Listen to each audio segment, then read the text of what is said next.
Hi everyone, my name is Shannon. I live in Raleigh, North Carolina.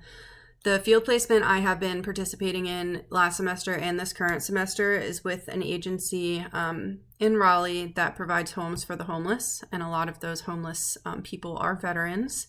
So I've been working with a lot of those clients, just doing wellness check-ins, catching up on trainings, just teaching the staff not necessarily how to be a social worker, but how to handle situations that become, I guess, out of their control when the tenants become irate or very upset about certain circumstances.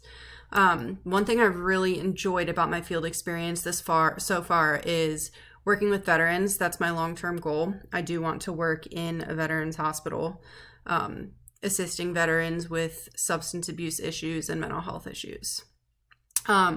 A challenge I've faced is definitely working remote due to COVID. I would rather have the ability to work with my clients in person, just because in the social work field, from my personal experience, it's a lot, I don't want to say easier, but it's hard to read people when you're just hearing their voice and not seeing them. And one thing I've learned about myself during this field experience is that I need to work on how I phrase things. And not just in my field experience, but throughout my life, I don't really hear myself sometimes, and sometimes my tone can come off wrong.